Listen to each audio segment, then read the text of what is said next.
En esta práctica se analizó el comportamiento de dos esferas con la misma carga. Estas dos esferas se montan sobre la balanza de Coulomb, la cual relaciona todas las variables de la ley de Coulomb: la fuerza, la distancia, el ángulo de torsión y la constante de Coulomb.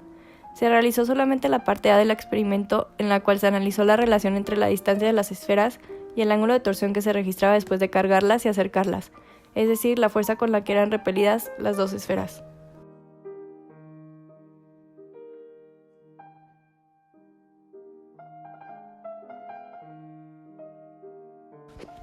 Con ayuda de la balanza de Coulomb y la fuente de alto voltaje, medir y graficar la relación que existe entre la fuerza, ángulo de torsión, y la distancia entre las dos esferas, para así comprobar experimentalmente que la fuerza que experimentan dos cargas es inversamente proporcional al cuadrado de la distancia que los separa. El físico francés Charles Coulomb encontró una forma de medir la fuerza electrostática entre dos partículas cargadas que se encuentran cerca una de la otra, utilizando una balanza de torsión en la cual, al acercar una esfera cargada a la esfera que se encontraba en la balanza, esta giraba generando un ángulo de torsión. Con esto logró encontrar una relación entre las cargas, la distancia y las fuerzas ejercidas. Se obtuvo que la fuerza es igual al producto de una constante K y las cargas de los objetos sobre el cuadrado de la distancia entre los objetos cargados. La ley de Coulomb establece que la fuerza eléctrica es directamente proporcional al producto de las cargas e inversamente proporcional al cuadrado de la distancia entre ellas, es decir, la línea que une las cargas. También se debe considerar el medio en el que se encuentran las cargas, por lo tanto se incluye una constante proporcionalidad en la fórmula. Si la fuerza es positiva, las cargas tienen el mismo signo y por lo tanto se repelen, mientras que cuando la fuerza es negativa, el producto de las cargas es negativo, es decir, tienen diferente signo y éstas se atraen. Para esta práctica vamos a necesitar la balanza de Coulomb, una fuente de alto voltaje y unos cables banana caimán.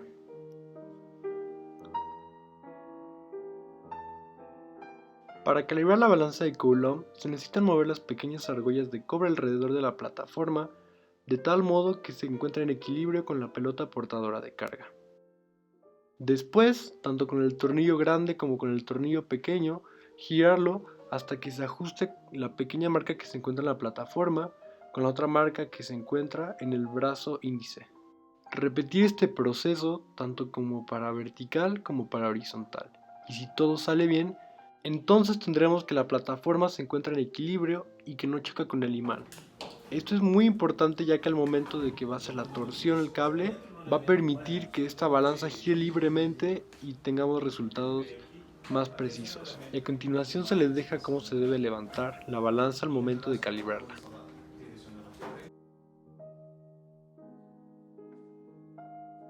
Primero, encender la fuente de voltaje y cargar las dos esferas. Después, acercar una esfera a la otra y apagar la fuente de voltaje.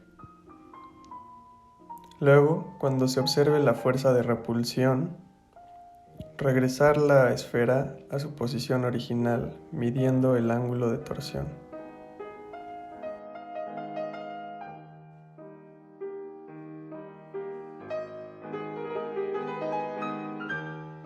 Y al final, tomar la fuente a tierra y descargar las dos esferas.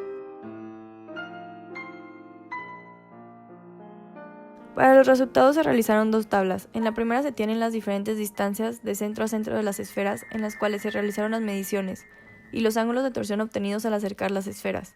En la segunda se obtuvo un ángulo promedio de cada distancia, un factor de corrección del cual se calculó un ángulo de torsión corregido y el inverso al cuadrado de las distancias utilizadas. El factor de corrección sirve para corregir un error de desviación debido a que no se trabajaron distancias largas, lo cual hace que haya un error en el inverso cuadrado de estas. Este factor se obtiene de A1 restarle 4A al cubo entre 4R al cubo, donde A es el radio de las esferas, el cual es de 1.9 centímetros, y R es la distancia de medición. Para calcular el ángulo de torsión corregido, solo se divide el ángulo promedio entre el factor de corrección. En la segunda gráfica se graficó el logaritmo de las distancias en función del logaritmo de los ángulos promedio. Esto debido a que el ángulo es igual a un número b por r a la n. Entonces el logaritmo del ángulo es igual a n por el logaritmo de r, más el logaritmo del número b, donde n es la pendiente de la gráfica y el número al cual se eleva el inverso de la distancia, es decir, 1 sobre r a la n. Entre menor a la distancia, mayor era el ángulo de torsión. La balanza de Coulomb era muy sensible a cualquier tipo de fuerza que provenía del exterior. Tanto el aire del exterior como las vibraciones de la mesa como la voz de la gente descalibraba el ángulo de torsión. Las mediciones obtenidas en esta práctica tuvieron que haber sido parecidas a estas. Sin embargo, se puede observar que nuestra gráfica fue menos precisa. Esto se debe a que el cable de torsión había perdido fuerza por el uso del mismo, y la fuerza electrostática que se generaba por la repulsión de estas dos esferas se perdía, porque el cable ya estaba desgastado. Otra fuente de error imprescindible fue la calibración de la balanza, ya que era muy sensible y se descalibraba con la mínima fuerza ejercida sobre ella. La pendiente de la figura 5 demuestra la proporción que existe entre el ángulo de torsión y la distancia entre las dos esferas. Entre mayor era el ángulo, menor será la distancia entre las esferas. Y la pendiente de esta función da información acerca de qué tanto decrece R con respecto al ángulo θ. Nuestro porcentaje de error fue del 51%. Como ya se dijo, esto se debe al desgaste del hilo. Con respecto a la figura 4, podemos ver que no cumple con la proporción planteada en el eje X. Esto se debe a que esta relación se mantiene solo para valores relativamente grandes de R. Sin embargo, la línea de tendencia dice que entre más decrece la distancia, más crece la fuerza, lo cual es correcto. Y por último, otro factor que afectó a la medición fue que debimos de haber puesto más voltaje, en este caso 9 kV, ya que la carga se pierde con facilidad y probablemente en las esferas había menos de 6 kV, lo que ya habíamos puesto.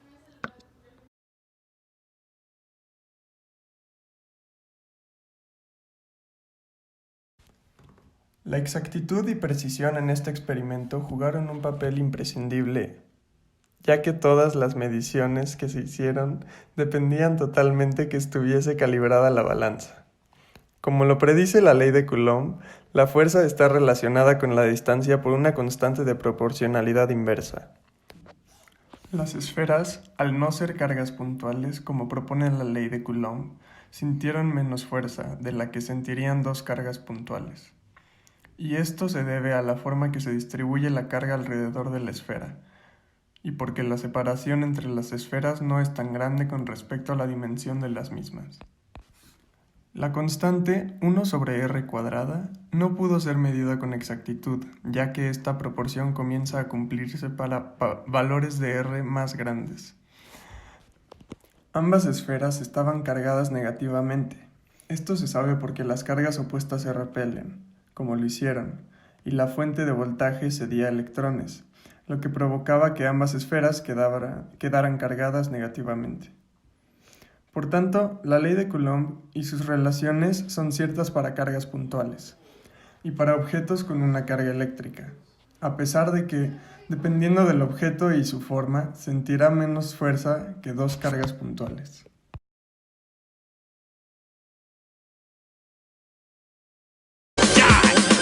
Headshot.